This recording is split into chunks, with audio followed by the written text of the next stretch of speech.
Yeah, g'day guys, Steve here from Outdoors on Water on the Blue Rock as usual, just testing out a new kayak, or a new to me kayak. We're in an Aspire 10.5 from Wilderness Systems. As you know, sold the Dagger Access a little while ago and regretted selling that. That was a very versatile boat. Bought the Zydeco as a replacement. It's not quite the same. But so I thought I'd try one of the Wilderness Systems boats. I did actually look at these when I bought the Dagger Access initially and thought, oh yeah, they look alright. But yeah, a considerably different boat between the Access, the Zydeco and the Aspire here. All considerably different boats. So yeah, it's been a bit of a learning curve for someone who's only been sort of paddling for 2 years probably, I would say. 2, maybe heading towards 3, 2.5 years. So yeah, a bit of a learning curve. The Access was probably... I was blessed with that one. That was a very, very good, stable boat, but also a very fast boat. It tracks very well. The Zydeco is just as fast, but does not track anywhere near as well. But it's an older model, so you probably can expect that. And then, of course, I've just bought the Aspire. Now, it tracks very well, but it's a very, very slow boat. So I sort of half expected it with the dead rise, the amount of dead rise in it. And I thought, yeah, it's probably going to be a slower boat, and I've just paddled across and I've had to pull up here out of the wind because I've got no muffs on the camera, but paddling across on the lake was pretty choppy, and yeah, you can really feel it in the strokes. You're going, it's taking a fair bit to propel this boat through the water.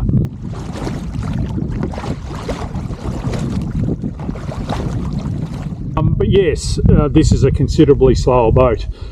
Having said that, it tracks very well, but it does zigzag a bit too as well. So I've got a pretty long paddle, a 2.4 paddle, and it's only a 10.5 foot boat.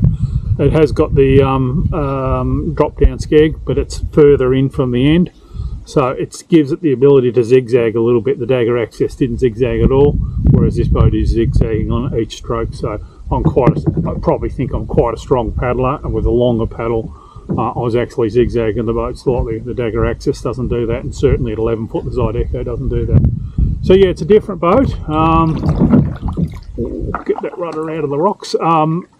Yeah, obviously it will turn quicker, which is a good thing if you want to do some white water or some moving water. But certainly for long travel, this is probably not the boat for you. It's considerably slower. It's a very comfortable boat. It's a great setup. It's fitted out really well. The thigh pads are really good. I've got the foot pegs. The foot pegs are really nice. I've got the foot pegs up forward, just sort of cruising at the moment. But yeah, other than that, it's a really nice boat. But just compared to the Access and the Zydeco, it's a considerably slower boat. So yeah. So there you go. You don't know these things until you buy them, and experience counts for everything, you know. So I've just got to over the next couple of years get some more experience. But certainly at the moment, I'll be keeping the Zydeco for. Oh, I'm paddling around the wind around the corner into the wind here. I'll be keeping the Zydeco for the moment. That's probably what I'm going to call my exercise boat, where I take out just where I go for a big paddle. And to get some exercise, but also too, if I'm doing some big longer paddles on lakes where I'm going to camp up the top of Blue Rocky, I'll definitely take the Zydeco. I wouldn't take the Aspire. As you know, I've also got a 300X, which obviously I can take down the rapids, but you're not going to paddle out on the flat water too far. But on moving rivers and rapids, that's what the 300X is for. Yeah, I was just trying to see if I could find a replacement for the Dagger Access, because the Dagger Access to me does everything I want it to do. But anyway, I'll go back to the shed and we'll walk over the boat and have a look at that, and we'll talk about the dead rise and the shape on the bottom. And yeah, and I'm just going to paddle around these trees and have a bit of a look around. So you watched these kayaks last night and just put them in the garage to dry overnight.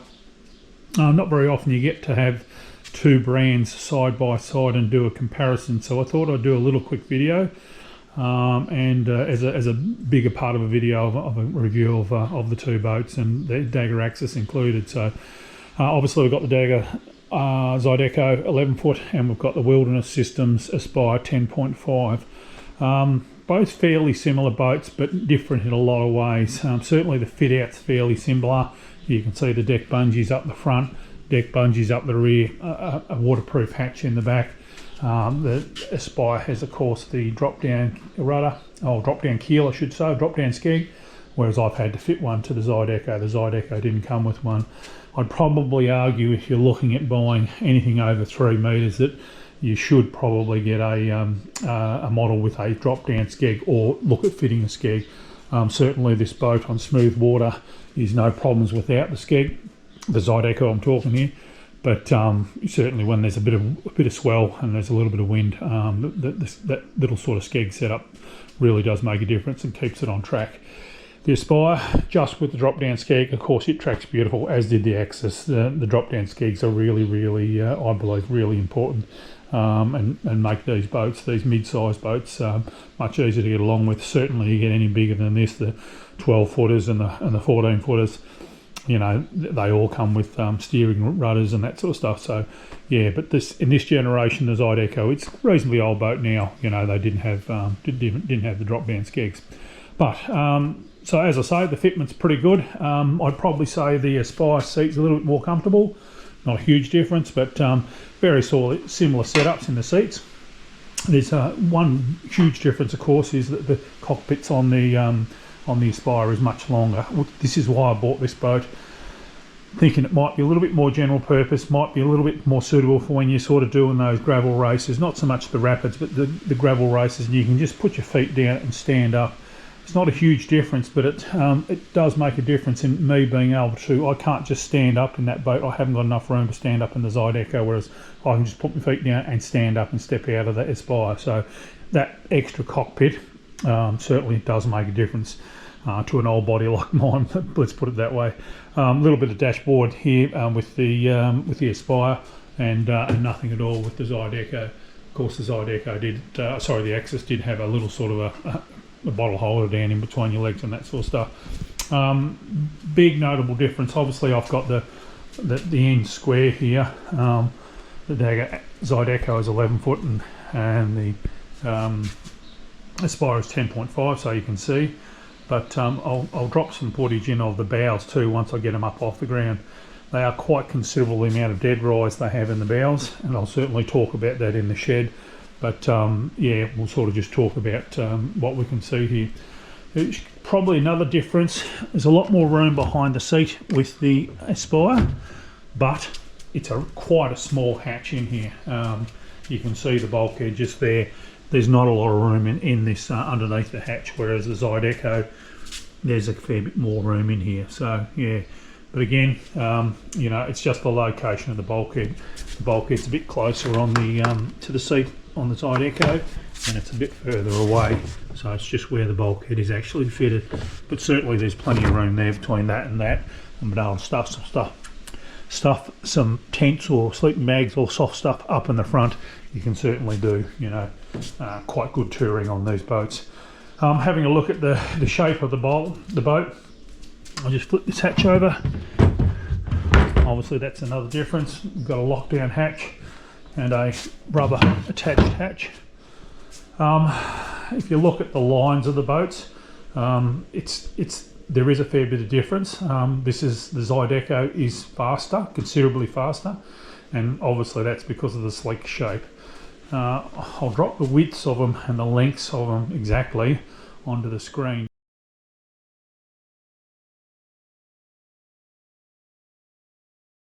You can see this has got a fair bit more belly in it and a bit of a more rounded backside on it. So yeah, it's the Zydeco is a considerably sleeker boat. So obviously it's a considerably faster boat. But there you go, very similar boats. As I say, the deck bungees are good, very similar. You know, the seats are very similar. The cockpits are bigger on the Aspire. We've got a lockdown hatch as opposed to a rubber attached hatch. We've got a drop down skeg like the Dagger Axis, and I've had to just make up that sort of drop down skeg for the Zydeco. But yeah, very sort of similar market for the boats, but certainly from my point of view, the Zydeco is a lot faster, and of course the Wilderness Systems Aspire is a lot more stable. Well, not a lot, a little bit more stable, and a fair bit slower. So yeah, but two very good boats. Make no mistake about that. Now guys, I actually forgot to talk about the dead rise while I was in the garage, but I talk about it here in a video I've done between the Dagger Axis and the Dagger Zydeco, so I'll drop that in as a bit of an instructional video, but just obviously with the Aspire it's got the most dead rise, so in other words the most sort of bulbous and bluntest bow, but certainly have a listen to me compare the Zydeco here and the Dagger Axis and you get the idea. The other big difference with this one is the bow shape. So the Dagger Axis has more of a inverted, less dead rise sort of bow, like a sea kayak. So it has more of a keeled bow with a hollow section in behind the bow, as opposed to the Zydeco, which has more dead rise, which has more of a rounded bow.